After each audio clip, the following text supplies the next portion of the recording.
Hi students, study with സ്ക്വയറിലേക്ക് സ്വാഗതം. 5th standard സ്റ്റുഡൻസിൻ്റെ സോഷ്യൽ സയൻസിലുള്ള 9th ചാപ്റ്റർ ടുവേർഡ്സ് ഈക്വാളിറ്റി. ഈ ചാപ്റ്ററാണ് നമ്മളിപ്പോൾ ഡിസ്കസ് ചെയ്തുകൊണ്ടിരിക്കുന്നത്. അപ്പോൾ നമ്മുടെ ഈ ചാപ്റ്ററിൻ്റെ ലാസ്റ്റ് പോർഷനാണ് നമ്മളിനി ഡിസ്കസ് ചെയ്യാൻ പോകുന്നത്. അപ്പോൾ ഈ ഒരു വീഡിയോയിൽ നമ്മൾ എന്ത് ചെയ്യുന്നുണ്ട്, ഈ ഒരു ചാപ്റ്ററിൻ്റെ നോട്ട്സ് ക്ലിയറായിട്ട് തരുന്നുണ്ട്. അപ്പോൾ മക്കൾ എന്ത് ചെയ്യുക, അത് നന്നായിട്ടൊന്ന് പഠിക്കുക കേട്ടോ. അപ്പോൾ ആദ്യം ക്ലാസ് നന്നായിട്ട് കേൾക്കുക, ടെക്സ്റ്റ് ബുക്ക് നന്നായിട്ട് വായിക്കുക, എന്നിട്ട് നോട്ട്സ് പഠിക്കുക കേട്ടോ. കഴിഞ്ഞ ക്ലാസ്സിൽ നമ്മൾ സോഷ്യൽ ഇനീക്വാളിറ്റിയെക്കുറിച്ചാണ് ഡിസ്കസ് ചെയ്തിരുന്നത്. അപ്പോൾ എന്താണ് നമ്മുടെ സോഷ്യൽ ഇനീക്വാളിറ്റി? മക്കൾ പഠിച്ചല്ലോ, ഒന്ന് പറഞ്ഞു നോക്കിയേ. നമ്മൾ സിമ്പിളായിട്ട് പറയുകയാണെങ്കിൽ എന്താണ്, നമ്മുടെ ഒരു സൊസൈറ്റിയിൽ ചില ആളുകളുടെ കയ്യിൽ എന്താണ് മറ്റുള്ളവരെക്കാൾ കൂടുതൽ ഓപ്പർച്യൂണിറ്റി, റിസോഴ്സസ്, സ്റ്റാറ്റസ് ഒക്കെ ഉണ്ടാകും. ചില ആളുകളുടെ കയ്യിലാണെങ്കിലോ ഇതൊന്നും ഉണ്ടാവില്ല.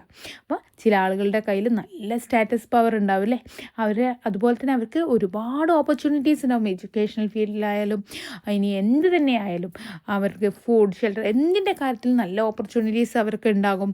പക്ഷേ ചില ആളുകൾക്കാണോ അതില്ല. അതേപോലെ തന്നെയാണ് റിസോഴ്സസിൻ്റെ അവൈലബിലിറ്റി, വിഭവങ്ങളുടെ അവൈലബിലിറ്റി അല്ലേ, അതും ചില ആളുകൾക്ക് കൂടുതലുണ്ടായിരിക്കും, ചില ആളുകൾക്ക് കുറവായിരിക്കും. അപ്പോൾ ഒരു സമൂഹത്തിൽ അല്ലെങ്കിൽ ഒരു സൊസൈറ്റിയിൽ ഇങ്ങനെ രണ്ട് തരം ആളുകളാണ് ഉണ്ടാവുക, വേർതിരിവുണ്ടാവും അല്ലേ സൊസൈറ്റിയിൽ. അപ്പോൾ ഇങ്ങനെ നമ്മുടെ റിസോഴ്സസിൻ്റെ അവൈലബിലിറ്റിയിലൊക്കെ വേർതിരിവുണ്ടാകും. അങ്ങനെയുള്ള ഒരു വേർതിരിവ് അല്ലെങ്കിൽ ഈക്വൽ അല്ലാത്തൊരവസ്ഥ ഉണ്ടാകുന്നതിനെയാണ് നമ്മൾ എന്ത് പറയുന്നത്, സാമൂഹിക അസമത്വം എന്ന് പറയുന്നത്. ചുരുക്കി പറഞ്ഞാൽ ഒരു സൊസൈറ്റിയിലെ എല്ലാവരുടെ കയ്യിലും ഈക്വൽ ആയിട്ടുള്ള ഓപ്പർച്യൂണിറ്റീസോ റിസോഴ്സസോ സ്റ്റാറ്റസോ ഒന്നും ഉണ്ടാവില്ല. എന്താ ഉണ്ടാവുക, അത് രണ്ട് തട്ടായിട്ട് തന്നെ ചില ആളുകളുടെ കയ്യിലുണ്ടാകും, ചില ആളുകളുടെ കയ്യിലുണ്ടാവില്ല. രണ്ട് തട്ടായിട്ട് തന്നെ നിൽക്കും. അതുകൊണ്ടാണ് നമ്മൾ ഒരു സോഷ്യൽ ഇനീക്വാളിറ്റി ഉണ്ട് എന്ന് പറയുന്നത്. നമുക്കറിയാം മെയിനായിട്ട് സോഷ്യൽ ഇനീക്വാളിറ്റി ഉണ്ടാവാൻ കാരണം എന്താണ്, ഇൻകത്തിൽ വരുന്ന ഡിഫറൻസ് ആണ് അല്ലേ, അൺഈക്വൽ ഇൻകം അല്ലേ. ഓരോ വ്യക്തികൾക്കും പലതരത്തിലുള്ള ഇൻകം കാരണം കൊണ്ടാണ് ഇങ്ങനെ സോഷ്യൽ ഇനീക്വാളിറ്റി വരുന്നത്. ഇപ്പോൾ ക്ലിയർ ആണല്ലോ, സോഷ്യൽ ഇനീക്വാളിറ്റി നിങ്ങൾക്ക് അറിയാവുന്ന കാര്യമാണ്, നമ്മൾ കൂടുതൽ ഡിസ്കസ് ചെയ്തതുമാണ്. ഇനി നമ്മൾ പറയാൻ പോകുന്നത്, നമുക്കറിയാം നമ്മുടെ സൊസൈറ്റിയിൽ പലതരം ഇനീക്വാളിറ്റീസ് ഉണ്ട് എന്നുള്ളത് നമുക്കറിയാവുന്ന കാര്യമാണ്. അപ്പോൾ അത് നിർത്താൻ വേണ്ടിയിട്ട് നമ്മുടെ government, that means state government ആയിക്കോട്ടെ, സെൻട്രൽ ഗവൺമെൻറ് ആയിക്കോട്ടെ, അല്ലെങ്കിൽ ലോക്കൽ ഗവൺമെൻറ് അടക്കം ഒരുപാട് പോളിസീസ് കൊണ്ടുവന്നിട്ടുണ്ട്. അത് ഫുഡിൻ്റെ കാര്യത്തിലും ഷെൽട്ടറിൻ്റെ കാര്യത്തിലും എഡ്യൂക്കേഷൻ്റെ കാര്യത്തിലും അങ്ങനെ പല കാര്യത്തിലും ഒരുപാട് പോളിസീസ് എല്ലാവരും ഈക്വലായി കാണാൻ വേണ്ടിയിട്ട്. അതിപ്പോൾ ഒരാളുടെ കയ്യിൽ ഇൻകം കൂടുതലുണ്ട് അല്ലെങ്കിൽ മറ്റൊരാളുടെ കയ്യിൽ ഇൻകം കുറവാണ് എങ്കിൽ പോലും എല്ലാവർക്കും ഒരേ നിയമം നടപ്പിലാക്കാൻ വേണ്ടിയിട്ട്, അല്ലെങ്കിൽ എല്ലാവർക്കും ഒരേ റൈറ്റ്സ് കിട്ടാൻ വേണ്ടിയിട്ട് ഒരുപാട് പോളിസീസ് നമ്മുടെ ഗവൺമെൻറ് കൊണ്ടുവന്നിട്ടുണ്ട്. ഇനി നമ്മൾ ഡിസ്കസ് ചെയ്യാൻ പോകുന്നത് ആ പോളിസീസൊക്കെയാണ്. അപ്പോൾ ഇവിടെ 2 ബോക്സ് തന്നിട്ടുണ്ട്, അതിലെന്താ പറയുന്നതെന്ന് നോക്കാം. ഞാൻ വായിക്കുന്നില്ല, അപ്പം എന്ത് ചെയ്യാം, മക്കളതൊന്ന് ജസ്റ്റ് വായിച്ച് നോക്കണം കേട്ടോ. എന്താ പറയുന്നത് അറിയോ, നമ്മുടെ ശാന്തിക്കുട്ടിയുടെ വീട് എവിടെയാണ്, കോസ്റ്റൽ ഏരിയയിലാണ്. കോസ്റ്റൽ ഏരിയ പറഞ്ഞാൽ തീരപ്രദേശത്താണ്. അവർക്ക് ആരൊക്കെയുണ്ട് വീട്ടിൽ, നമ്മളുടെ father, mother and sister and brother. Okay, sister, brother, അതേപോലെ ഫാദറും മദറും ഉണ്ട്. അപ്പോൾ അവൾ ആ ഒരു തീരപ്രദേശത്ത് അവളുടെ വീട്ടിൽ അവൾ താമസിക്കുമ്പോൾ അവൾ ആകെ പേടിച്ചിട്ടാണ് താമസിക്കുന്നത്. എന്താണ് കാരണം, എന്താണ് അവിടെ കടലാക്രമണം ഉണ്ടാകുമ്പോൾ അവളുടെ വീടൊക്കെ വെള്ളത്തിലങ്ങ് ഒലിച്ചു പോകുമോ എന്നുള്ള പേടി കൊണ്ട്. അതുമാത്രമല്ല അവരും അവിടെ സേഫ് അല്ല. ഇതാണ് നമ്മുടെ ശാന്തിക്കുട്ടിയുടെ പ്രോബ്ലം. ഇനി ആകാശിൻ്റെതാണെങ്കിലോ, ആകാശും അവൻ്റെ ഫാമിലിയും എവിടെയാണ് താമസിക്കുന്നത്, ഹില്ലി ഏരിയയിലാണല്ലേ, മലയോര മേഖലയിലാണ് നമ്മുടെ ആകാശും അവൻ്റെ കുടുംബവും താമസിക്കുന്നത്. അപ്പോൾ അവിടേക്ക് വാഹന സൗകര്യമൊന്നുമില്ല, ഹില്ലി ഏരിയ ആയതുകൊണ്ട് എന്താണ് വെഹിക്കിൾ സർവീസ് ഒന്നുമില്ല, അല്ലെങ്കിൽ ട്രാൻസ്പോർട്ട് ഫെസിലിറ്റീസ് ഒന്നുമില്ല. അതുകൊണ്ട് തന്നെ നമ്മുടെ ആകാശിനും അവൻ്റെ സഹോദരിമാർക്കൊന്നും സ്കൂളിൽ പോകുന്നത് വലിയ പ്രയാസത്തിലാണ്. ഇതാണ് നമ്മുടെ ആകാശിൻ്റെയും ശാന്തിയുടെയും കാര്യങ്ങൾ. ഇനി എല്ലാവരും ടെക്സ്റ്റിലേക്ക് നോക്കുക. Should it all these be addressed? ഈ പ്രോബ്ലംസൊക്കെ നമ്മൾ ഡിസ്കസ് ചെയ്യേണ്ട കാര്യമല്ലേ. While resolving the problems of Shanti and Akash, the issues of all other communities who face social inequality have to be resolved. നമ്മുടെ ശാന്തിയുടെയും ആകാശിൻ്റെയും പ്രശ്നങ്ങൾ നമ്മൾ പരിഹരിക്കുന്നതിൻ്റോടൊപ്പം തന്നെ നമ്മൾ എന്ത് ചെയ്യണം? സോഷ്യൽ ഇനീക്വാളിറ്റി നേരിടുന്ന എല്ലാ ജനങ്ങളുടെയും പ്രശ്നങ്ങളും നമ്മൾ പരിഹരിക്കേണ്ടതുണ്ട്. മനസ്സിലായോ?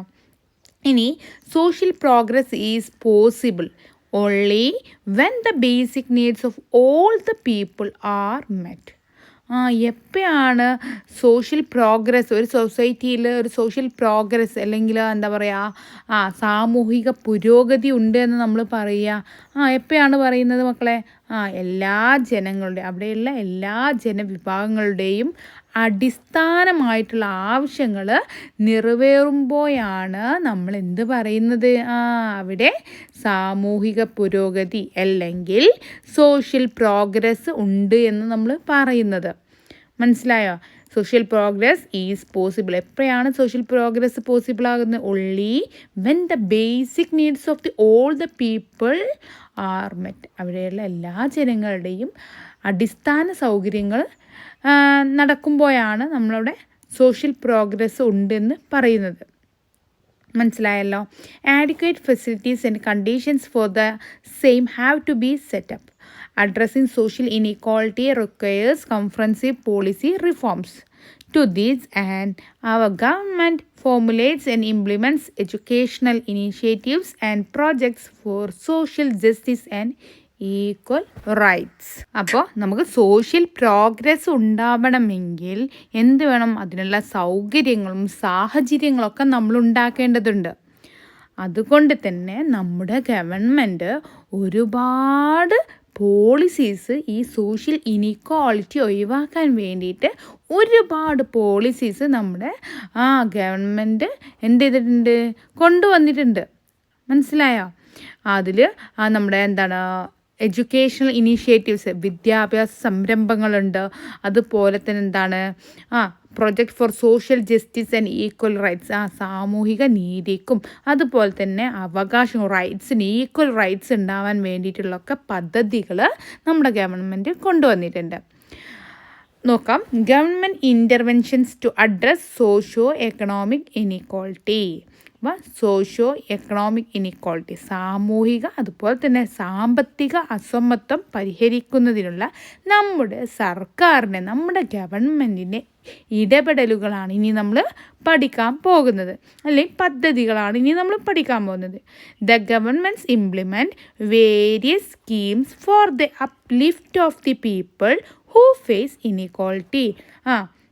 നമ്മുടെ ഗവൺമെൻറ് ഇനീക്വാളിറ്റി അസമത്വം നേരിടുന്ന ജനങ്ങൾക്ക് വേണ്ടിയിട്ട് അല്ലെങ്കിൽ അവരുടെ ഒരു ഉയർത്തെഴുന്നേൽപ്പിന് അല്ലെങ്കിൽ ഉന്നമനത്തിന് അല്ലെങ്കിൽ അവരൊന്ന് ഉയർത്തെഴുന്നേൽപ്പിക്കാൻ വേണ്ടിയിട്ട് നമ്മുടെ സർക്കാർ വിവിധ പദ്ധതികൾ നടപ്പിലാക്കുന്നുണ്ട്.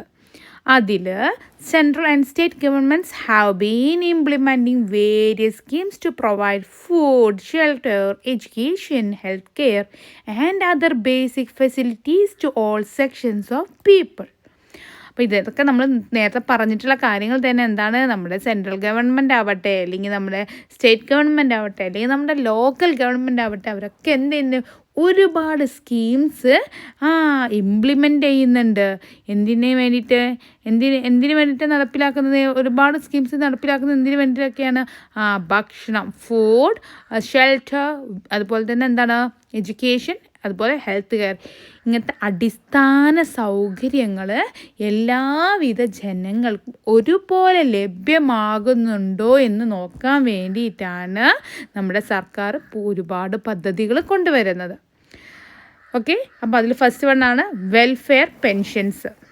വെൽഫെയർ പെൻഷൻസ് എന്ന് പറഞ്ഞാൽ welfare pensions are social security schemes aimed at providing financial assistance to people who are socially and economically backward as well as vulnerable groups. The chief beneficiaries of welfare pensions are senior citizens, the differently abled, widows, unmarried women above 15 years of age, farmers, etc. മാഡത്തിൻ്റെ കുട്ടികൾ pension എന്ന് word കേട്ടിട്ടുണ്ടോ? Pension ചില വീട്ടിൽ വയസ്സായിട്ടുള്ളവരുണ്ടാവുമ്പോൾ അച്ചച്ചൻ, അമ്മമ്മ, അല്ലെങ്കിൽ മുത്തശ്ശൻ, അല്ലെങ്കിൽ എന്താ പറയുക വല്യുമ്മ, വല്യുപ്പ ഇവരൊക്കെ ഉള്ളവർ ചിലപ്പം കേട്ടിട്ടുണ്ടാവും അല്ലേ, അവർ പെൻഷൻ വന്നിട്ടില്ല അല്ലെങ്കിൽ പെൻഷൻ വന്നിട്ടുണ്ട് എന്നൊക്കെ പറയുന്നത് കേട്ടിട്ടുണ്ടാവും. ചില മക്കൾക്ക് എന്ത് കിട്ടും, അമ്മമ്മക്കോ അച്ഛമ്മക്കോ അല്ലെങ്കിൽ വല്യമ്മക്കൊക്കെ എന്താണ് പെൻഷൻ കിട്ടുമ്പോൾ അതിൽ നിന്ന് ചെറിയൊരു എമൗണ്ട് എടുത്തിട്ട് നമ്മുടെ മുത്തശ്ശി എന്ത് ചെയ്യും, നമ്മുടെ കയ്യിൽ തരില്ലേ മിഠായി വാങ്ങാനൊക്കെ. അങ്ങനെ ചില മക്കൾക്ക് അമ്മമാർ കൊടുക്കാറുണ്ട്. അപ്പം പറയില്ലേ പെൻഷൻ വന്നതിൽ നിന്നാ കിട്ടിയത് തന്നതെന്ന് പറയാറുണ്ടോ? ഉണ്ടല്ലേ. അല്ലാതെ നമ്മുടെ വല്യമ്മക്കൊന്നും ജോലിക്ക് പോകാൻ കഴിയില്ലല്ലോ, സീനിയർ സിറ്റിസൺ ആയില്ലേ. അപ്പോൾ അവർക്ക് അപ്പോൾ അവർ നിങ്ങൾ കേട്ടിട്ടുണ്ടാവില്ലോ അല്ലേ പെൻഷൻ എന്ന് പറയുന്നത്. അപ്പോൾ നമ്മൾ പെൻഷനെ കുറിച്ചാണ് ഇവിടെ പറയുന്നത്. എന്താണ് ഈ പെൻഷൻ? നമ്മുടെ ഗവൺമെൻറ് നമ്മുടെ എക്കണോമിക്കലി ബാക്ക്വേർഡ് ആയിട്ടുള്ള മീൻസ് അവർ സാമ്പത്തികമായി നല്ലോണം പിന്നോക്കം, അവർക്ക് സാമ്പത്തികമായി അവർക്ക് എന്താണ് ഈ വയസ്സായിട്ടുള്ളവർക്ക് ഒരു senior citizen means senior citizen എന്ന് പറഞ്ഞാൽ എന്താണ് വയസ്സായിട്ടുള്ള ആളുകൾ അല്ലേ, 50 എബോ ഒക്കെ ആയിട്ടുള്ള ആൾക്കാർ, അവർക്ക് എന്താണ് ജോലിക്കൊന്നും പോകാൻ പറ്റുന്ന ഒരു പ്രായമൊക്കെ കഴിഞ്ഞു പോയി. അവർ എങ്ങനെയുള്ളവരായിരിക്കണം, അവർക്ക് സാമ്പത്തികമായി ഭയങ്കര ബാക്ക്വേർഡായിരിക്കണം. അവർക്ക് മരുന്ന് വാങ്ങാനൊക്കെ സഹായത്തിനൊക്കെ വേണ്ടിയിട്ട് നമ്മുടെ ഗവൺമെൻറ് കുറച്ച് പൈസ കൊടുക്കുന്നുണ്ട്. അതാണ് നമ്മൾ വാർദ്ധക്യ പെൻഷൻ അല്ലെങ്കിൽ പെൻഷൻ എന്ന് പറയുന്നത്. മനസ്സിലായി? അപ്പോൾ എന്തിനാണ് ഈ പെൻഷൻ കൊടുക്കുന്നത്? എക്കണോമിക്കലി ബാക്ക്വേർഡ് ആയിട്ടുള്ള ആളുകൾക്ക്, സാമ്പത്തികമായി പിന്നോക്കം നിൽക്കുന്ന ആളുകൾക്ക്, അതുപോലെ തന്നെ വൾനറബിൾ ആയിട്ടുള്ള ആളുകൾക്ക്. വൾനറബിൾ എന്ന് പറയുമ്പോൾ എന്താണ്, ദുർബലമായ മീൻസ് പറ്റവയ്യ ദുർബല വിഭാഗങ്ങൾക്കൊക്കെയാണ് നമ്മൾ എന്ത് കൊടുക്കുന്നത്, ഒരു സഹായമായിക്കോട്ടെ എന്ന് കരുതിയിട്ട് നമ്മുടെ ഗവൺമെൻറ് പെൻഷൻ കൊടുക്കുന്നത്. ഇനിയോ പിന്നോക്കാവസ്ഥയിൽ നിൽക്കുന്ന ചെറുപ്പക്കാർക്ക് കൊടുക്കുന്നുണ്ടോ? ഇല്ല. എങ്ങനെയുള്ള ആളുകൾക്കാണ് നമ്മൾ പെൻഷൻ കൊടുക്കുന്നത്? ക്ഷേമ പെൻഷൻ മീൻസ് വെൽഫെയർ പെൻഷൻ കൊടുക്കുന്നത് സീനിയർ സിറ്റിസൺ അല്ലേ, മുതിർന്ന പൗരന്മാരായിരിക്കണം, മീൻസ് വയസ്സായിട്ടുള്ള ആളുകളായിരിക്കണം. അതുപോലെ തന്നെ ഡിഫറെൻ്റ്ലി ഏബിൾഡ് ആയിരിക്കണം. മീൻസ് ഡിഫറെൻ്റ്ലി ഏബിൾഡ് എന്ന് പറഞ്ഞാൽ എന്താണ്, ഭിന്നശേഷിക്കാരായിരിക്കണം, അല്ലെങ്കിലോ വിഡോസ് വിധവകളായിരിക്കണം, അല്ലെങ്കിൽ അൺമാരീഡ് വുമൺ കല്യാണം കഴിക്കാത്തവരല്ലേ, വിവാഹിതരാവാത്തവർ, എബോ 15 ഇയേഴ്സ് ഓഫ് ഏജ് 50 വയസ്സിൻ്റെ മുകളിലേക്കുള്ള വിവാഹം കഴിക്കാത്ത വനിതകളായിരിക്കണം, അല്ലെങ്കിൽ ഫാർമേഴ്സ്. ഇവർക്കൊക്കെയാണ് നമ്മൾ വെൽഫെയർ പെൻഷൻസ് കൊടുക്കുന്നത്. അല്ലാതെ ദുർബല വിഭാഗത്തിൽപ്പെട്ടിട്ടുള്ള അല്ലെങ്കിൽ പിന്നോക്കാവസ്ഥയിലുള്ള ചെറുപ്പക്കാരികൾക്കോ എല്ലാം നമ്മൾ വെൽഫെയർ പെൻഷൻസ് കൊടുക്കുന്നത്. മനസ്സിലായോ മക്കളെ? എന്താണ് ഈ പെൻഷൻ കൊടുക്കുന്നത്, ആർക്കാണ് നമ്മുടെ ഗവൺമെൻറ് പെൻഷൻ കൊടുക്കുന്നതൊക്കെ മക്കൾക്ക് ക്ലിയർ ആയോ? ഓക്കെ. ഇനി what are the various welfare pensions implemented by the government? നമ്മുടെ ഗവൺമെൻറ് നടപ്പിലാക്കിയിട്ടുള്ള ക്ഷേമ പെൻഷനുകൾ ഏതൊക്കെയാണ് എന്നാണ് ചോദ്യം. ഫസ്റ്റ് വൺ അവിടെ കൊടുത്തിട്ടുണ്ട് agricultural labour pension. Agricultural labour pension ആർക്കായിരിക്കും? അഗ്രികൾച്ചറുമായി ബന്ധപ്പെട്ടിട്ടില്ലേ, കാർഷിക തൊഴിലാളികൾക്കുള്ള പെൻഷനാണത്. പിന്നെ ഓൾഡ് ഏജ് പെൻഷൻ, അതും നമ്മൾ പറഞ്ഞു വാർദ്ധക്യകാല പെൻഷൻ അല്ലേ, മീൻസ് നമ്മളെ സീനിയർ ആയിട്ടുള്ള സിറ്റിസൺസിന് നമ്മുടെ ഗവൺമെൻറ് അവർക്ക് കുറച്ച് മരുന്നൊക്കെ വാങ്ങാൻ വേണ്ടിയിട്ട് ഫ്രീ ആയിട്ട് കുറച്ച് പൈസ കൊടുക്കുക അല്ലേ, അവരുടെ ഹാപ്പി ആയിട്ട് അല്ലെങ്കിൽ അവരുടെ കാര്യങ്ങളൊന്ന് നടന്നു പോകാൻ വേണ്ടിയിട്ടുള്ള ചെറിയൊരു തുക നമ്മുടെ ഗവൺമെൻറ്റിന് വക കൊടുക്കുന്നതാണ് എന്ത്, ഓൾഡ് ഏജ് പെൻഷൻ. ഇനിയോ വിഡോ പെൻഷൻ അല്ലേ, വിധവകൾക്കുള്ള പെൻഷൻ ഉണ്ടോ. അതുപോലെ തന്നെ ഡിസബിലിറ്റി പെൻഷൻ നമ്മൾ പറഞ്ഞിട്ടുണ്ട്, ഭിന്നശേഷിക്കാർക്കുള്ള പെൻഷൻ ഉണ്ട്. പിന്നെയോ നമുക്കറിയാം സോൾജിയേഴ്സിൻ്റെ വൈഫിനൊക്കെ അവർ ഒരു സോൾജിയറായി നിൽക്കുമ്പോൾ അവർ മരണപ്പെട്ടു പോയാൽ അവർക്ക് അതിനുള്ള പെൻഷൻ കിട്ടും. പിന്നെ സെൻട്രൽ ഗവൺമെൻറ് ഉദ്യോഗസ്ഥരുടെ ഒക്കെ അവരുടെ മരണശേഷം അല്ലെങ്കിൽ അവരുടെ റിട്ടയർമെൻറ്റിന് ശേഷമൊക്കെ അവർക്ക് പെൻഷൻ ലഭിക്കുന്നത്. അങ്ങനെ ഒരുപാട് പെൻഷനുകൾ കേട്ടോ. അപ്പോൾ ഇവിടെ 2 എക്സാമ്പിൾ എന്തൊക്കെയാണ്, widow pension, disability pension. Next സ്കോളർഷിപ്പിനെ കുറിച്ചില്ലേ, നമ്മുടെ സ്കോളർഷിപ്പ് അല്ലേ നമുക്കറിയാം, പ്രീ മെട്രിക് സ്കോളർഷിപ്പൊക്കെ എല്ലാ മക്കൾക്കും അറിയാം. അപ്ലൈ ചെയ്യാറുണ്ടോ നിങ്ങൾ പ്രീ മെട്രിക് സ്കോളർഷിപ്പിനൊക്കെ? അപ്പോൾ സ്കോളർഷിപ്പ് ലഭിക്കുമ്പോൾ എന്താണ് നമുക്ക് ഫീൽ ചെയ്യുക, എന്തു ഭാഗ്യമല്ലേ, നമുക്ക് കുറച്ച് പൈസ ഫ്രീ ആയിട്ട് നമുക്ക് കിട്ടുകയല്ലേ. അപ്പോൾ നമുക്ക് ഭയങ്കര സന്തോഷമല്ലേ, നമ്മുടെ മനസ്സറിഞ്ഞിട്ടില്ലേ, നമ്മൾ കുട്ടികളെയും കൂടി നമ്മുടെ ഗവൺമെൻറ് പരിഗണിച്ചിട്ട് നമുക്ക് സ്കോളർഷിപ്പ് തരുന്നത്. എന്തിനു വേണ്ടിയിട്ടാണ്? നമ്മൾ നന്നായിട്ട് പഠിക്കാൻ വേണ്ടിയിട്ട് തന്നെയാണ്. മനസ്സിലായോ? അപ്പോൾ many scholarship for students have been introduced four educational purpose. Find out ചെയ്യാം നിങ്ങളോട് ഇതിൽ കൂടുതൽ സ്കോളർഷിപ്പുകൾ ഫൈൻഡ് ഔട്ട് ചെയ്യാനാണ് പറയുന്നത്. അപ്പോൾ എന്തിനാണ് സ്കോളർഷിപ്പ് തരുന്നത്? നമുക്ക് നമ്മുടെ ഗവൺമെൻറ് നമ്മൾ എങ്ങനെയൊക്കെയാണ് ഹെൽപ്പ് ചെയ്യുന്നത്? ഫസ്റ്റ് വെൽഫെയർ പെൻഷൻ നമ്മൾ പറഞ്ഞു. സെക്കൻഡ് നമ്മുടെ വിദ്യാർത്ഥികൾക്ക് എന്ത് നൽകുന്നുണ്ട്? അവരുടെ പഠിത്തത്തിന് ആവശ്യമായിട്ടുള്ള എന്തെങ്കിലുമൊക്കെ ഉപയോഗപ്പെടുത്താൻ വേണ്ടിയിട്ട് അവർ നമുക്ക് സ്കോളർഷിപ്പ് തരുന്നുണ്ട്. സ്കോളർഷിപ്പിൽ ഏതൊക്കെയാണ് നമുക്കറിയാവുന്നത്? എല്ലാ മക്കൾക്കും പ്രീ മെട്രിക് സ്കോളർഷിപ്പ് അറിയാൻ പറ്റും. ഇനി നമുക്കവിടെ എന്ത് ചെയ്താൻ പറ്റും? പോസ്റ്റ് മെട്രിക് സ്കോളർഷിപ്പ് എഴുതാൻ പറ്റും. പിന്നെയോ മെറിറ്റ് സ്കോളർഷിപ്പ് ഉണ്ട്. പിന്നെയോ ഷെഡ്യൂൾ കാസ്റ്റ് ആൻഡ് ഷെഡ്യൂൾ ട്രൈബിനുള്ള സ്കോളർഷിപ്പ് ഉണ്ട്. അപ്പോൾ അതൊക്കെ നമുക്ക് അവിടെ എക്സാമ്പിളായിട്ട് എഴുതാൻ പറ്റും. ഇനി നമ്മുടെ ഗവൺമെൻറ് നമുക്ക് എന്താണ് സോഷ്യൽ ഇനീക്വാളിറ്റി ഒക്കെ ഒഴിവാക്കാൻ വേണ്ടിയിട്ട് സാമൂഹിക സാമ്പത്തിക അസമത്വം മീൻസ് എക്കണോമിക് അല്ലെങ്കിൽ സോഷ്യൽ ഇനീക്വാളിറ്റി ഒഴിവാക്കാൻ വേണ്ടിയിട്ട് വേറെ എന്തൊക്കെ കാര്യങ്ങളാണ് നടപ്പാക്കിയിട്ടുള്ളത്? ഇപ്പം നമ്മൾ 2 കാര്യം നമ്മൾ ഡിസ്കസ് ചെയ്തു. പെൻഷൻ, വെൽഫെയർ പെൻഷനും സ്കോളർഷിപ്പും നമ്മൾ ഡിസ്കസ് ചെയ്തു. ഇനി വേറെ എന്തൊക്കെയാണ് നമ്മുടെ ഗവൺമെൻറ് നടപ്പിലാക്കിയിട്ടുള്ളത്? നമ്മളിവിടെ കുറച്ച് പിക്ചേഴ്സ് കാണുന്നുണ്ട് അല്ലേ? പബ്ലിക് ഡിസ്ട്രിബ്യൂഷൻ സെൻറ്ററിൻ്റെ ഒരു പിക്ചർ, നമ്മുടെ റേഷൻ കടയുടെ ഒരു പിക്ചർ കാണുന്നുണ്ട്. പിന്നെ ഒരു മാവേലി സ്റ്റോർ ഉണ്ട്, പിന്നെ ഒരു നീതി സ്റ്റോർ ഉണ്ട്. ഈ റേഷൻ കടയിലും മാവേലി സ്റ്റോർ, നീതി സ്റ്റോറിലൊക്കെയുള്ള പ്രത്യേകത എന്താണ്? ആരെങ്കിലും റേഷൻ കടയിൽ പോയിട്ടുണ്ടോ? ചിലവരൊക്കെ അച്ഛൻ്റെയോ അമ്മയുടെ കൂടെയൊക്കെ റേഷൻ കടയിൽ പോകും. എല്ലാ മാസവും ലാസ്റ്റിലെ റേഷൻ കടയിൽ പോയിട്ടില്ല, പോയിക്കോളൂ എന്ന് പറഞ്ഞിട്ട് അമ്മമാർ ചിലപ്പോൾ മക്കളെയൊക്കെ പറഞ്ഞയക്കും. നമ്മൾ അരി വാങ്ങാൻ, ഗോതമ്പ് ആട്ടപ്പൊടി വാങ്ങാൻ, പച്ചരി ആയാലോ നമ്മുടെ ചോറ് വെക്കുന്ന അരിയില്ലേ, മട്ട, ആ അരിയൊക്കെ നമുക്ക് എവിടെ നിന്ന് കിട്ടും? നമ്മുടെ റേഷൻ കടയിൽ നിന്ന് കിട്ടും. നമ്മൾ അവിടെ നിന്ന് വാങ്ങും. എന്തുകൊണ്ടാണ് നമ്മൾ സാധാ സൂപ്പർ മാർക്കറ്റിലൊന്നും പോയിട്ട് അരിയൊന്നും അധികം വാങ്ങാത്ത? എന്താണ് കാരണം? നമുക്കറിയാം, നമ്മുടെ സൂപ്പർ മാർക്കറ്റിൽ ഇപ്പോൾ നമ്മുടെ അരിക്ക് 40 റുപ്പീസ് അല്ലെങ്കിൽ ഒരു 50 റുപ്പി ആണെങ്കിൽ നമുക്ക് റേഷൻ കടയിൽ പോയി നമ്മൾ അരി വാങ്ങുകയാണെങ്കിൽ നമുക്കത് 10 റുപ്പീസിനോ അല്ലെങ്കിൽ 8 or 10 അല്ലേ, എനിക്കറിയില്ല കൃത്യമായിട്ട് എത്രയാണ് റേഷൻ കടയിൽ അരിക്ക് വില, 1 കിലോന് എത്ര വില എന്നറിയില്ല. എന്തായാലും നമ്മൾ സൂപ്പർ മാർക്കറ്റിൽ നിന്ന് വാങ്ങുന്നതിനേക്കാളും കുറച്ച് പൈസക്ക് നമുക്ക് എവിടെ നിന്ന് കിട്ടും? റേഷൻ കടയിൽ നിന്ന് കിട്ടും അല്ലേ? അതുപോലെ തന്നെയാണ് നമുക്ക് ബാക്കി എന്ത് സാധനങ്ങളായാലും മാവേലി സ്റ്റോറിനോ നീതി സ്റ്റോറിനൊക്കെ വാങ്ങുമ്പോൾ നമുക്ക് എന്താണ്? തുച്ഛമായ വിലക്ക് നമുക്ക് സാധനങ്ങൾ നമുക്ക് സൂപ്പർ മാർക്കറ്റിൽ നിന്ന് വാങ്ങുന്നതിനേക്കാൾ തുച്ഛമായ വിലക്ക് നമുക്ക് എവിടെ നിന്ന് കിട്ടും? ഈ നീതി സ്റ്റോറിനായാലും മാവേലി സ്റ്റോറിനായാലും ഒക്കെ ലഭിക്കും. മനസ്സിലായോ? Okay. Public distribution center, Maveli store and Needi store are systems that provide essential commodities at low prices. Through these centers, we get goods at cheaper rates with the subsidy provided by the government. നമ്മുടെ government നൽകിയിട്ടുള്ള സബ്സിഡിയോട് കൂടിയാണ് നമുക്ക് ഈ ഒരു centre ഈ ഒരു സെൻറ്ററിൽ നിന്നൊക്കെ സാധനങ്ങൾ വിലക്കുറവിൽ ലഭിക്കുന്നത്. അതിനെന്താണ്? അപ്പോൾ എന്തുകൊണ്ടാണ് നമുക്ക് സാധനങ്ങൾ വിലക്കുറവിൽ ലഭിക്കാൻ കാരണം? ഗവൺമെൻറ് സബ്സിഡി നൽകിയത് കൊണ്ടാണ്. ഇനി എന്താണ് അപ്പോൾ ഈ സബ്സിഡി എന്ന് പറയുന്നത്? Subsidy is a financial benefit or support provided by the government to individuals or institutions as per criteria.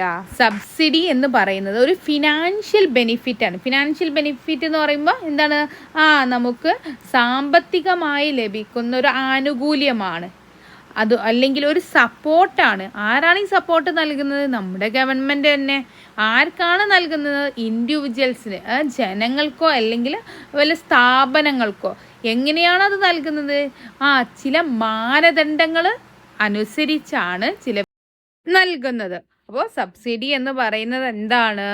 നമ്മുടെ ഗവൺമെൻറ് ചില മാനദണ്ഡങ്ങൾ വെച്ചിട്ട് ചില വ്യക്തികൾക്കോ അല്ലെങ്കിൽ ചില സ്ഥാപനങ്ങൾക്കൊക്കെ എന്ത് ചെയ്യുന്നുണ്ട്? നമ്മുടെ സർക്കാർ സാമ്പത്തികമായ ആനുകൂല്യവും അതുപോലെ തന്നെ പിന്തുണയൊക്കെ നൽകുന്നതിനെയാണ് നമ്മൾ സബ്സിഡി എന്ന് പറയുന്നത്. ഇനി നമ്മുടെ സബ്സിഡി ഡയറക്റ്റ് ആയിട്ടും കൊടുക്കും, ഇൻഡയറക്റ്റ് ആയിട്ടും കൊടുക്കും. അപ്പോൾ സബ്സിഡി എന്താണെന്ന് മനസ്സിലായല്ലോ. Subsidy can be direct or indirect. Subsidy എന്താണ്? ഡയറക്റ്റ് ആയിട്ടും കൊടുക്കാം, ഇൻഡയറക്റ്റ് ആയിട്ടും കൊടുക്കാം. Direct subsidy refers to support provided in cash. അപ്പോൾ ഡയറക്റ്റ് സബ്സിഡി എന്ന് പറയുന്നത് എന്താണ്? പണമായി ഡയറക്റ്റായിട്ട് കൊടുക്കുന്നതിനെ, പണം ഡയറക്റ്റായി നൽകുന്നതിനെയാണ് നമ്മൾ എന്ത് പറയുന്നത്? ഡയറക്റ്റ് സബ്സിഡി എന്ന് പറയുന്നത്. ഇനിയോ indirect subsidies include lowering of tax rates and charging A lower rate of interest on loans. ഇനി എന്താണ്? ഇൻഡയറക്റ്റ് സബ്സിഡി എന്ന് പറയുന്നത് എന്താണ്? ഇപ്പോൾ നമ്മുടെ ടാക്സ് കുറയ്ക്കുക, നികുതിയുടെ നിരക്ക് കുറയ്ക്കുക, അതുപോലെ തന്നെ ലോണൊക്കെ കുറഞ്ഞ പലിശക്ക് ലോണിൻ്റെ ഇൻട്രസ്റ്റ് കുറയ്ക്കുക, പലിശ കുറച്ച് കണ്ട് കൊടുക്കുക. ഇവയൊക്കെ എന്താണ്? ഇൻഡയറക്റ്റ് സബ്സിഡിയാണ്. അപ്പോൾ നമ്മൾ സബ്സിഡി എന്താണെന്ന് പഠിച്ചു. സബ്സിഡി ഡയറക്റ്റ് ഉണ്ട്, ഇൻഡയറക്റ്റ് ഉണ്ട്. ഡയറക്റ്റ് സബ്സിഡി എന്ന് പറഞ്ഞാൽ എന്താണ്? പണമായിട്ട് നേരിട്ട് കൊടുക്കുന്നതിനെയാണ് നമ്മൾ ഡയറക്റ്റ് സബ്സിഡി എന്ന് പറയുന്നത്. ഇൻഡയറക്റ്റ് സബ്സിഡി ആണെങ്കിൽ എന്താണ്? നമ്മൾ ടാക്സ് കുറയ്ക്കും. അതുപോലെ തന്നെ എന്താണ്? ലോണൊക്കെ കൊടുക്കുമ്പോൾ ഇൻട്രസ്റ്റിൻ്റെ റേറ്റും കുറച്ചിട്ട് കൊടുക്കുന്നതിനെയാണ് നമ്മൾ ഇൻഡയറക്റ്റ് സബ്സിഡി എന്ന് പറയുന്നത്. ക്ലിയർ ആയെന്ന് വിചാരിക്കുന്നു. ഇനി next, several schemes and programs are being implemented by the central and state governments and the local self-governments for poverty alleviations and to reduce social inequality. Let us get to know a few of them. Okay. ഇനി നമ്മൾ പഠിക്കാൻ പോകുന്ന part important ആയിട്ടുള്ള പാർട്ടാണ് poverty alleviation എന്ന് പറയുന്നത്. Important ആയിട്ടുള്ള പാർട്ടാണ്. എന്തായാലും നിങ്ങളുടെ ക്വസ്റ്റ്യൻ പേപ്പറിൽ ഒരു ക്വസ്റ്റ്യൻ മാച്ച് ദ ഫോളോയിങ് ആയിട്ടോ എന്തെങ്കിലുമൊക്കെ ഒന്നായിട്ട് ഈ ഒരു ഭാഗത്ത് നിന്ന് ക്വസ്റ്റ്യൻ വരും. അപ്പോൾ ഇവിടെ നമ്മൾ പഠിക്കുന്ന എന്താണെന്ന് വെച്ചാൽ നമ്മുടെ പോവർട്ടി എലിവേഷൻ മീൻസ് നമുക്ക് നമുക്കറിയാലോ പോവർട്ടി, ദാരിദ്ര്യം. നമ്മുടെ കൺട്രിയിൽ ഒരുപാട് പേര് എന്ന് പറഞ്ഞാൽ നമുക്ക് ചിന്തിക്കാവുന്നതിൽ കൂടുതൽ പേര് ദാരിദ്ര്യം അനുഭവിക്കുന്നവരുണ്ട് അല്ലേ, നമ്മുടെ കൺട്രിയിലുണ്ട്. അപ്പോൾ അവർക്കൊരു സഹായമാകാൻ വേണ്ടിയിട്ട് നമ്മുടെ ഗവൺമെൻറ് ഒരുപാട് പോളിസീസ് ഇറക്കിയിട്ടുണ്ട്. അപ്പോൾ ആ പോളിസീസിൻ്റെ ഒക്കെ പേരുകൾ നമ്മളിവിടെ പഠിക്കുന്നുണ്ട്. ആർക്കാണ് ഈ പോളിസി നൽകുന്നത് എന്ന് നമ്മൾ പഠിക്കണം. അപ്പോൾ എന്തൊക്കെയാണ് നമ്മൾ പഠിക്കുന്നത്? എന്തിനൊക്കെയാണ് ഈ പോളിസി നൽകുന്നത്, ആർക്കാണ് ഈ പോളിസി നൽകുന്നത്, എന്താണ് ഈ പോളിസിയുടെ പേര്, മനസ്സിലായോ? അപ്പോൾ ഗവൺമെൻറ് ഇറക്കിയിട്ടുള്ള ദാരിദ്ര്യ ലഘൂകരണത്തിന് വേണ്ടിയിട്ടുള്ള പോളിസികൾ ഫസ്റ്റ് വൺ എന്താണ്? Mahatma Gandhi national rural employment guarantee scheme എന്ന് പറയും. Means Mahatma Gandhi national rural employment guarantee scheme. നമുക്ക് സിമ്പിളായിട്ട് പറയുകയാണെങ്കിൽ നമ്മുടെ തൊഴിലുറപ്പ് പദ്ധതി അല്ലേ. തൊഴിലുറപ്പ് പദ്ധതി എന്നൊക്കെ നമ്മുടെ മക്കൾ കേട്ടിട്ടുണ്ടാവും ഇല്ലേ? മാഡത്തിൻ്റെ കുട്ടികൾ കേട്ടിട്ടില്ലേ? തൊഴിലുറപ്പിന് പോവാന്നൊക്കെ പറഞ്ഞ് അമ്മമാരൊക്കെ അല്ലെങ്കിൽ കുറച്ച് പ്രായമായിട്ടുള്ളവരൊക്കെ, പ്രായമായിട്ട് നല്ല പ്രായമായവർ എന്നല്ല, അമ്മമാരൊക്കെ പോകുന്നത് മക്കൾ കണ്ടിട്ടുണ്ടോ? ഓക്കെ. അപ്പം നമ്മൾ സിമ്പിളായിട്ട് തൊഴിലുറപ്പ് പദ്ധതി എന്ന് നമ്മുടെ ഏരിയയിലൊക്കെ പറയും. എത്ര ദിവസമാണ് തൊഴിലുറപ്പ് പദ്ധതി ഉണ്ടാവുക? 100 ദിവസമാണ് അല്ലേ തൊഴിലുറപ്പ് പദ്ധതി. ഒരു വർഷത്തിൽ 100 ദിവസമാണ് തൊഴിലുറപ്പ് പദ്ധതി ഉണ്ടാവുക. നമ്മുടെ വീടിൻ്റെ അടുത്തുള്ള ഇങ്ങനെ തൊടികളിലോ ഒക്കെ കൊത്താനൊക്കെ ആയിട്ട് കുറച്ച് പേര്, ഒരു ചെറിയൊരു കൂട്ടം ആളുകൾ വന്നിട്ട് നമ്മൾ പറയും എന്താ അവർ തൊഴിലുറപ്പിൻ്റെ ആൾക്കാരാണ്, അവരെയാണ് വിളിച്ചത്. നമ്മൾ വില്ലേജിലൊക്കെ പോയിട്ട് എഴുതി കൊടുക്കും. അങ്ങനെയൊക്കെ ഉണ്ട്. മക്കൾക്ക് അറിയുമോ എന്ന് എനിക്കറിയില്ല. സിമ്പിളായിട്ട് നിങ്ങളുടെ അമ്മമാരോടൊക്കെ ചോദിച്ചാൽ അറിയാൻ പറ്റും തൊഴിലുറപ്പ് പദ്ധതി എന്താ അമ്മയെന്ന് ചോദിച്ചാലൊക്കെ അവർ പറഞ്ഞു തരാൻ മതിയാവും. അപ്പോൾ ഓക്കെ, ഇനി എന്താണെന്ന് ഞാൻ പറഞ്ഞുതരാം. Mahatma Gandhi national rural employment guarantee scheme എന്താണെന്ന് പറഞ്ഞുതരാം. This scheme ensures unskilled physical employment for not less than 100 days in a financial year to any family residing in rural areas. Rural ഏരിയാസിൽ താമസിക്കുന്ന, ഗ്രാമീണ മേഖലയിൽ താമസിക്കുന്ന ഏതൊരു കുടുംബത്തിലുള്ളവർക്കും എന്ത് ചെയ്യാം? 100 ദിവസത്തിൽ കുറയാതെ, ഒരു വർഷത്തിൽ 100 ദിവസത്തിൽ കുറയാതെ ജോലി കൊടുക്കുന്ന, എങ്ങനത്തെ ജോലിയെ കൊടുക്കുക? അൺസ്കിൽഡ് ഫിസിക്കൽ എംപ്ലോയ്മെൻ്റ് ആണ് കൊടുക്കുക ഗവൺമെൻറ്. അൺസ്കിൽഡ് ഫിസിക്കൽ എംപ്ലോയ്മെൻ്റ് എന്ന് പറയുമ്പോൾ എന്താണ്? വലിയ സ്കില്ലുള്ള ജോബൊന്നുമല്ല കൊടുക്കുക. ഫിസിക്കലായിട്ട് നമുക്ക് ചെയ്യാൻ പറ്റും, നമുക്ക് ഫിസിക്കലായിട്ട് നമ്മളെ ബുദ്ധിയൊന്നും ഉപയോഗിച്ച് ചെയ്യേണ്ട ജോലിയല്ല കൊടുക്കുക. നമ്മളെ കയ്യോ കാലോ ഒക്കെ വെച്ചിട്ടുള്ള നമ്മുടെ ഫിസിക്കലായിട്ട് നമുക്ക് ചെയ്യാൻ പറ്റുന്ന ജോലികളുണ്ട് അല്ലേ. ഇപ്പോൾ നമുക്ക് എന്താണ് പറയുക, നമുക്ക് ക്ലീൻ ചെയ്യുക, ഇപ്പോൾ വലിയ പറമ്പുകളൊക്കെ ക്ലീൻ ചെയ്യുക, അങ്ങനെ കൊത്തുക, അങ്ങനത്തെ പണികളൊക്കെ ഉണ്ടല്ലോ. അങ്ങനത്തെ ഫിസിക്കലായിട്ട് ചെയ്യാൻ പറ്റുന്ന ജോലികൾ നമ്മുടെ ഗവൺമെൻറ് എന്ത് ചെയ്യും? 100 ദിവസത്തിൽ കുറയാതെ റൂറൽ ഏരിയാസിലുള്ളവർക്ക് കൊടുക്കും.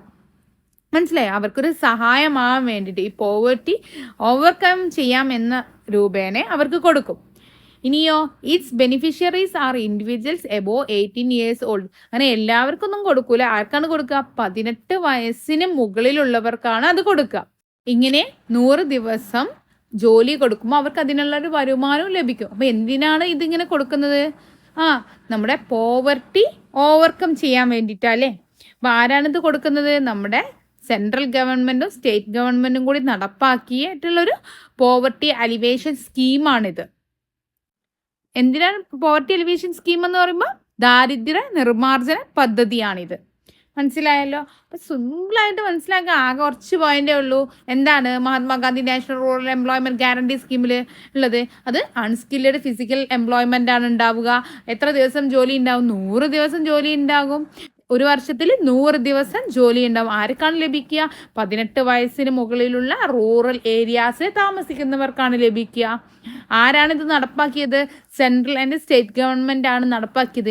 നെക്സ്റ്റ് ലൈഫ് മിഷൻ ആണ്. ലൈഫ് മിഷനിൽ വരുന്നത് എന്താണ്? നമുക്കിപ്പോൾ താമസിക്കാൻ വീടില്ലാത്തവർ, ഭൂമി ഇല്ലാത്തവർ, ഇനിയിപ്പോൾ വീട് വെച്ചിട്ട് അത് മുഴുവനാക്കാൻ കഴിയാത്തവർ, കൺസ്ട്രക്ഷൻ കംപ്ലീറ്റ് ആക്കാൻ കഴിയാത്തവർക്കൊക്കെ നമ്മുടെ ഗവൺമെൻറ് വീട് നൽകുന്ന ഒരു സിസ്റ്റം ഉണ്ട്. അതാണ് ലൈഫ് മിഷനിൽ വരുന്നത്.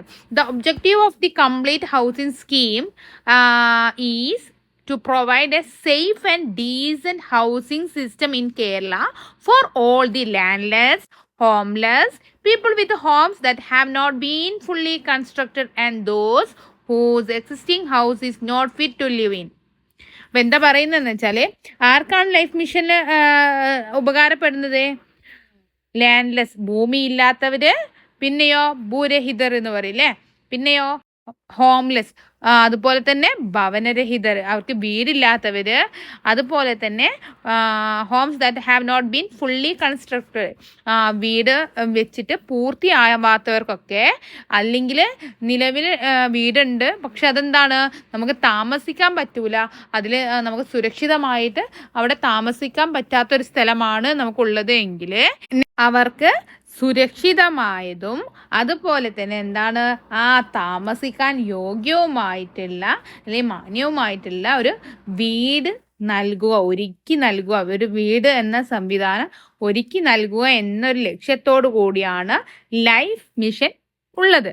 ലൈഫ് മിഷൻ എന്ന സ്കീം നമ്മുടെ ഗവൺമെൻറ് ഇറക്കിയിട്ടുള്ളത്, ഇംപ്ലിമെൻറ്റ് ചെയ്തിട്ടുള്ളത്. സിമ്പിളായിട്ട് നമ്മൾ പറയുകയാണെങ്കിൽ ലൈഫ് മിഷൻ എന്നുള്ള സ്കീം എന്താണ്? വീട് വെച്ച് കൊടുക്കുക അല്ലേ, വീടില്ലാത്തവർക്ക്, അതുപോലെ ഭൂമി ഇല്ലാത്തവർക്ക് ഒക്കെ എന്താണ് വീട് വെച്ച് കൊടുക്കുക എന്നുള്ള ഒരു സിസ്റ്റമാണ് അല്ലെങ്കിൽ ഒരു സ്കീമാണ് ലൈഫ് മിഷൻ എന്ന് പറയുന്നത്. ഇനി Theeramaithri. The government of Kerala is implementing Theeramaitri, the small business enterprises development plan to bring women from the families of the fisher folk into the mainstream of society by making them entrepreneurs. Theeramaithri എന്ന് പറയുന്ന ആ ഒരു സ്കീമിൽ എന്താണ്? നമ്മുടെ മത്സ്യത്തൊഴിലാളികളുടെ ഫാമിലിയിലുള്ള സ്ത്രീകളെ, വനിതകളെ ഒരു സംരംഭകരാക്കി മാറ്റാൻ വേണ്ടി നമ്മുടെ ഗവൺമെൻറ് അവർക്ക് ധനസഹായം നൽകുന്നുണ്ട്. അപ്പോൾ ഈ തീരമൈത്രിയിൽ ഉൾപ്പെടുന്നത് ആരൊക്കെയാണ്? നമ്മുടെ മത്സ്യത്തൊഴിലാളി സമൂഹത്തിലെ മീൻസ് അവരുടെ കുടുംബത്തിലെ വനിതകളാണ് ഇതിൽ ഇൻക്ലൂഡ് ആവുന്നത്. പിന്നെയോ അവിടെ എന്താ അവർക്ക് നൽകുന്നത് എന്താ വെച്ചാൽ, ഈ വനിതകളെ, ഈ മത്സ്യത്തൊഴിലാളി സമൂഹത്തിലെ കുടുംബങ്ങളിലെ വനിതകളെ ഒരു സംരംഭകരാക്കി സമൂഹത്തിൻ്റെ മുൻനിരയിലെത്തിക്കുക. മീൻസ് അവരുടെ ലൈഫ് സ്റ്റൈൽ ഒന്നും കൂടി മെച്ചപ്പെടുത്തുക, സാധാരണയുള്ളവരുടെ അതേ രീതിയിലുള്ള ജീവിത രീതിയിലേക്ക് അവരെയും എത്തിക്കുക. മനസ്സിലായോ? അതിന് വേണ്ടിയിട്ട് അവർക്ക് ചെറുകിട തൊഴിൽ സംരംഭങ്ങളൊക്കെ തുടങ്ങാൻ വേണ്ടിയിട്ടുള്ള സഹായമൊക്കെ ആര് ചെയ്യും? നമ്മുടെ സെൻട്രൽ ഗവൺമെൻറ്റും അല്ലെങ്കിൽ സ്റ്റേറ്റ് ഗവൺമെൻറ്റൊക്കെ ചെയ്യുന്നുണ്ട്. ഇത്രയേ ഉള്ളൂ. ക്ലിയർ ആയല്ലോ? ലൈഫ് മിഷൻ എന്താണ്? വീടില്ലാത്തവർക്ക് വീട് വെച്ച് കൊടുക്കുന്ന സ്കീമാണ് ലൈഫ് മിഷൻ. തീരമൈത്രി എന്ന് പറയുമ്പോൾ എന്താണ്? നമ്മുടെ മത്സ്യത്തൊഴിലാളി കുടുംബത്തിലെ വനിതകൾക്ക് ചെറുകിട സംരംഭം തുടങ്ങാനുള്ള സഹായം നൽകുന്ന സ്കീമാണ് തീരമൈത്രി. നമ്മുടെ ഗവൺമെൻറ് ഇറക്കിയിട്ടുള്ള ഒരു സ്കീമാണ് Kaivalya. This is a rehabilitation scheme implemented by the government of Kerala for the differently abled job seekers. ഭിന്നശേഷിക്കാരായിട്ടുള്ള ജോബ് സീക്കേഴ്സ് മീൻസ് ഉദ്യോഗാർത്ഥികൾ, മീൻസ് ജോബ് തിരയുന്നവരുണ്ടാവും അല്ലേ, അവർക്ക് ഇപ്പം സാധാ ആളുകളുടെ കൂടെ അല്ലെങ്കിൽ അവർക്ക് തുല്യമായിട്ടുള്ള ജോലിയൊന്നും ചിലപ്പോൾ അവർക്ക് പെട്ടെന്ന് ലഭിക്കണമെന്നില്ല. അപ്പോൾ എന്താണ്, അവർക്കും അതേ ലെവലിലുള്ള, അവർക്കും ഒരേ അവസരം, നമുക്ക് സാധാ ആളുകൾക്ക് കിട്ടുന്ന അതേ അവസരം ഈ ഭിന്നശേഷിക്കാർക്കും കിട്ടണമെന്ന് ഉറപ്പ് വരുത്തിക്കൊണ്ടുള്ള ഒരു സ്കീമാണ് കൈവല്യ എന്ന് പറയുന്നത്. സിമ്പിളായിട്ട് ഒന്നും കൂടി പറഞ്ഞു തരാം. എന്താണ്?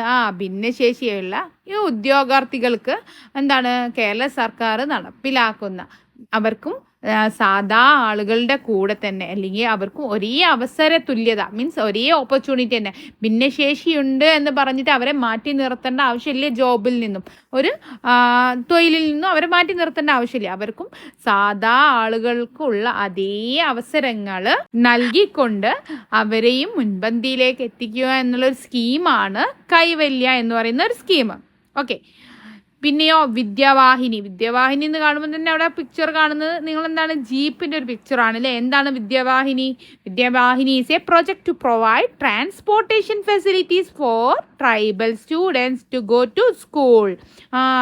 വിദ്യാവാഹിനി എന്ന് പറയുന്നത് എന്താണ്, ഒരു ട്രാൻസ്പോർട്ടേഷൻ ഫെസിലിറ്റിയാണ്. എന്തിനാണ് ട്രാൻസ്പോർട്ടേഷൻ ഫെസിലിറ്റി കൊടുക്കുന്നത്?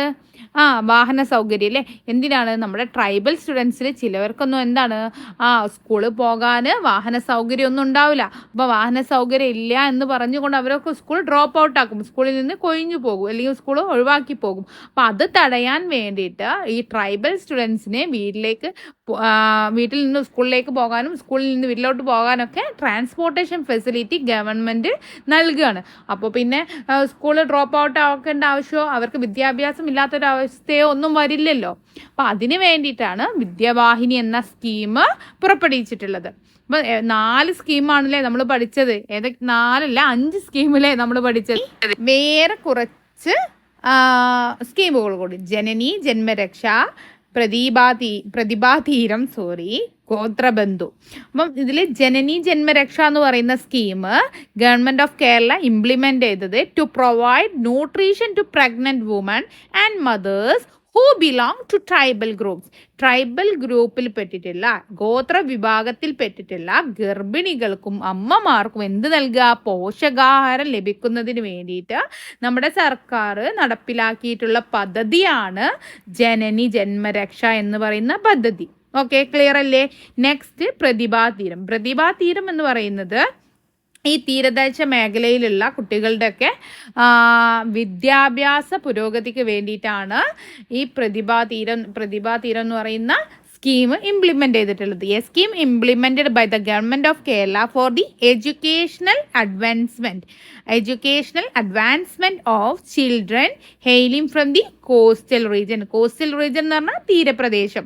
ഈ തീരപ്രദേശത്തുള്ള കുട്ടികളുടെ എഡ്യൂക്കേഷൻ, അവരുടെ വിദ്യാഭ്യാസ ഉയർച്ചയ്ക്ക് വേണ്ടിയിട്ട് നടപ്പിലാക്കിയിട്ടുള്ളതാണ് പ്രതിഭാതീരം. പിന്നെ ഗോത്രബന്ധു എന്ന് പറയുന്ന ഈ സ്കീമിൽ എന്താണ്, ഇപ്പോൾ ട്രൈബൽ ഗ്രൂപ്പിൽ പെട്ടിട്ടുള്ള ഈ വിദ്യാർത്ഥികൾക്ക് അവരുടെ ഭാഷ വലിയൊരു പ്രോബ്ലം തന്നെയായിരിക്കും അല്ലേ. അവർക്ക് മലയാളം അത്ര തന്നെ ക്ലിയർ ആയിരിക്കണം എന്നില്ല.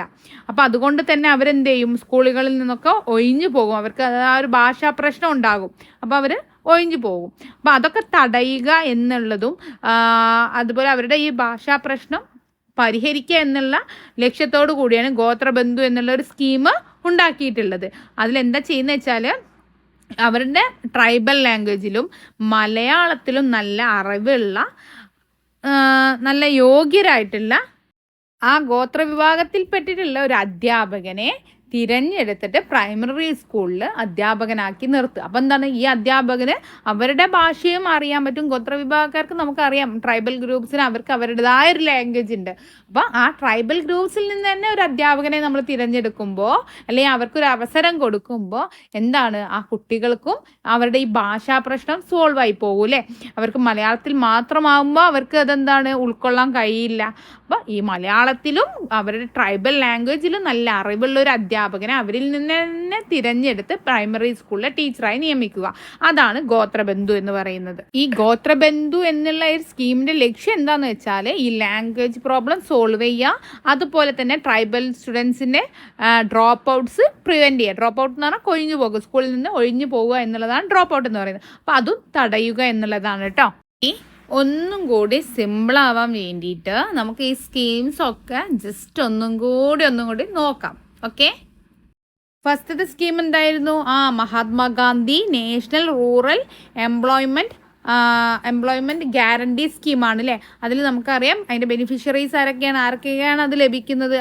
റൂറൽ ഇൻഡിവിജ്വൽസിന് മാത്രം, അതും 18+ അല്ലേ, 18 വയസ്സിന് മുകളിലുള്ള ഗ്രാമീണർക്കാണ്, ഗ്രാമത്തിൽ താമസിക്കുന്നവർക്കാണ് ഇത് ലഭിക്കുക. ആ സ്കീമിൽ എന്താണുള്ളത്? 100 days of unskilled employment annually. ഒരു വർഷത്തിൽ 100 ദിവസം അൺസ്കിൽഡ് ആയിട്ടുള്ള ഫിസിക്കൽ എംപ്ലോയ്മെൻറ്റ് ലഭിക്കും. ഓക്കെ.